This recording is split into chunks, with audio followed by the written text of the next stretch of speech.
அப்புறம் நான் சொன்ன வழிமுறை நிறைய போய் தலைய உரிய உள்ள நீ பொதுவான இடத்துல பேசுறவன் 4 பேத்துக்கு நீதி சொல்ற இடத்துல இருந்தாலும் ஒரு சில இடங்கள்ல வாய் கொண்டே உன்கிட்ட இருந்து செய்தியை வாங்கி உனையவே பின்னாடி குத்துறாங்க. உன்னோட உழைப்பை கொண்டு போய் அங்க கொட்டி உழைப்புக்கு கொடுக்குற நீதியையும் தட்டி தடுமாறி ஏமாத்திட்டு போயிடுறாங்களே. தெரியவும் தான் நான் சொல்லிக்கிட்டு இருக்கேன். என் பிள்ளை எந்த இடத்துலயும் விட்டு கொடுத்துட கூடாதுன்னு தான் நான் போராடுறேன். என் பிள்ளை வெளுத்ததெல்லாம் பாலு நிக்கிறியே. நான் எத்தனையோ தடவை சொல்லிட்டேனே. பிறப்பால பிறந்தாலும் மதியன்னு ஒண்ணு இருக்குல்ல, அந்த மதியை நம்ம வெல்லணும்ல.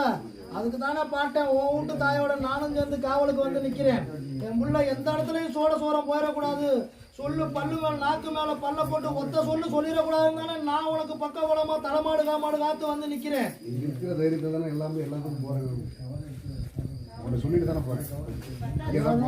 நான் காவலுக்கு வர்றேன். ஆனா எனக்கு கொஞ்சம் வெள்ளந்தியா எல்லா இடத்துலயும் இருக்காதரான்னு தான் சொல்லி வர்றேன். கொஞ்சம் கொஞ்சமா தான் மாத்திக்கிறேன். நீ கொஞ்சம் கொஞ்சமா மாத்திரவன் கிடையாதுனா, நீ நினைச்சா மறுகணமே மாத்தி நிக்கிறவன். உனக்கு அந்த நீதி நான் கொடுத்துருக்கேன்.